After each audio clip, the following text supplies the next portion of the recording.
Hind madam. जय हिंद बच्चों। आज एक विशेष दिन है। आज कौन सी तिथि है? आज 5 सितंबर है। और आज विशेष क्या है मैडम?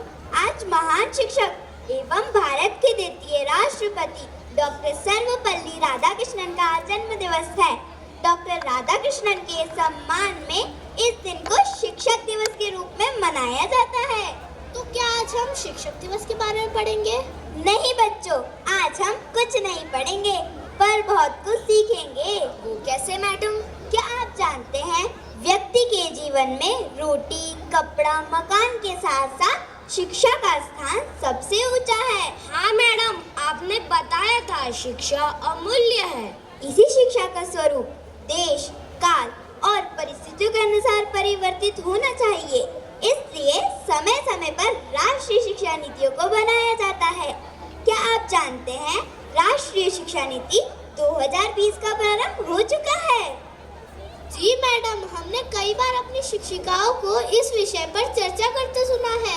अभी विद्यालय में इस विषय पर कार्यशाला भी हुई थी, पर इसकी विस्तृत जानकारी हमें नहीं है। आज हम इसी नई शिक्षा नीति को समझेंगे। इसे समझने से पहले जानना होगा कि बड़ी बड़ी पुस्तकें पढ़ लेना ही शिक्षा का उद्देश्य नहीं है। शिक्षा का उद्देश्य है व्यक्ति का सर्वांगीण विकास। तो क्या नई शिक्षा नीति ऐसा कर पाएगी? हाँ बिल्कुल, क्यों नहीं। हम इसे खेल के द्वारा सीखेंगे। खेल में अब आया ना मजा।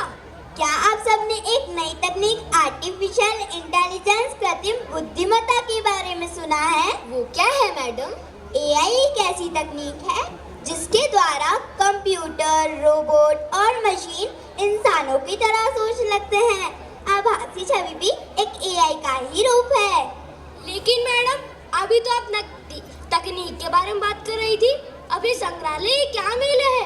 यही तो है इतिहास से भविष्य का रिश्ता, यानी हमारा वर्तमान। यह संग्रहालय AI पर आधारित है। चलिए ना मैडम, संग्रहालय चलते हैं। आओ चले।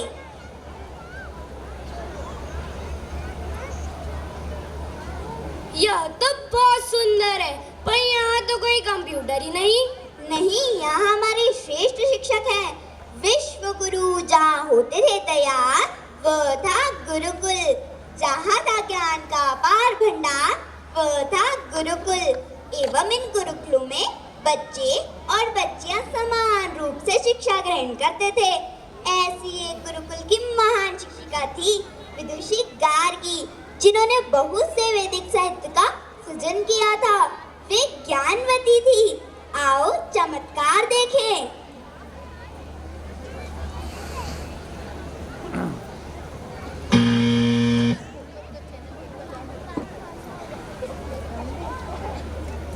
प्रणाम माता, क्या आप मेरे विद्यार्थियों को वेदों से परिचित कर सकती हैं?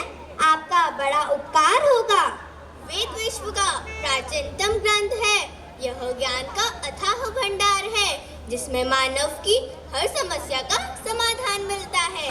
वेद के 4 भाग हैं: ऋग्वेद, यजुर्वेद, सामवेद और अथर्ववेद। ऋग्वेद में भौगोलिक स्थिति, जल, वायु, मानस तथा हवा द्वारा चिकित्सा की जानकारी मिलती है। यजुर्वेद में यज्ञ और हवन के नियम एवं तत्व ज्ञान का वर्णन है। सामवेद को संगीत शास्त्र का उद्गम माना जाता है। इसमें बहुत सी प्रार्थनाएं हैं जो मानसिक एवं आध्यात्मिक विकास में सहायक होती है। अथर्ववेद विज्ञान और तकनीकी ज्ञान का समावेश है। वेदों में लिखी बातें तार्किक एवं वैज्ञानिक रूप से सही साबित होती है। इसलिए हम सब वेद पढ़ें और इसका प्रसार पूरे विश्व में करें। धन्यवाद माता। मैडम, क्या मैं दूसरा बटन दबा सकती हूँ? हाँ बिल्कुल।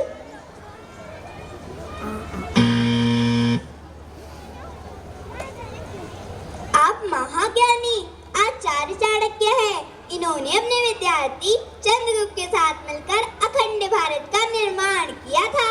प्रणाम गुरुवर। क्या आप हमें सिखाएंगे हमारे जीवन में शिक्षक और शिक्षा का क्या महत्व है? प्रलय और निर्माण शिक्षक की गोद में खेलते हैं। शिक्षक साधारण मनुष्य नहीं है। शिक्षक की शिक्षा से राष्ट्र गौरवशाली भी बन सकता है और उसका पतन भी हो सकता है। शिक्षक सफल तब है जब वह अपने शिष्यों में राष्ट्र चरित्र का निर्माण करे। धन्यवाद गुरुवर, हम कृतार्थ हुए। मैडम, मैं ये दूसरा बटन दबा सकती हूँ? हाँ बिल्कुल।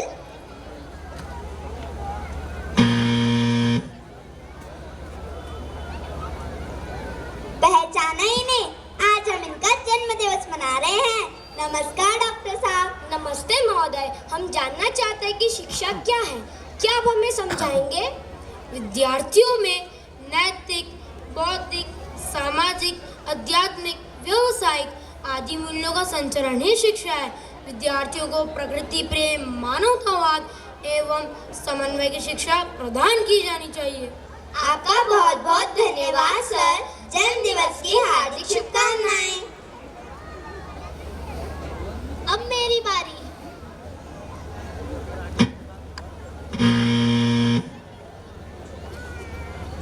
अरे, ये तो हमारे भूतपूर्व राष्ट्रपति missile man doctor APJ Abdul Kalam है। सही पहचाना। सर, आप स्वयं को मिसाइल मैन कहलाए जाना पसंद करेंगे या वैज्ञानिक? मैं स्वयं को शिक्षक कहलाए जाना पसंद करूंगा। शिक्षा का वास्तविक अर्थ है एक जागृत समाज की रचना। जागृत समाज के 3 मुख्य अंग हैं। ऐसी शिक्षा जिसका निश्चित मूल्य हो, शिक्षा में वैज्ञानिक दृष्टिकोण हो एवं आर्थिक विकास का आधार। धन्यवाद सर, हम आपकी ये सीख हमेशा याद रखेंगे। तो बच्चों, आज आपने क्या सीखा? आज हमने एआई को जाना और आभासी सभी छवियों को पहचाना। हमने जाना कि हमारा इतिहास कितना समृद्ध है। आज हमने अपने महान ऐतिहासिक शिक्षकों से शिक्षा और शिक्षक का मूल्य जाना। तो बच्चों, यह सब सीखने के लिए क्या हमने पुस्तकों के बड़े बड़े आलेख रटे? बिल्कुल नहीं, हमने तो ये सब खेल खेल में सीखा। मुझे तो अपनी आज की यात्रा सदैव याद रहेगी। यह ज्ञान का युग, विज्ञान का युग, यह खोज और संधान का युग, यह राष्ट्र की नव चेतना, नव सोच, नव निर्माण का युग। यह दौर है रफ्तार का, यह आत्ममंथन का युग, शिक्षा के अगले पड़ाव पर शिक्षक की महत्ता का युग।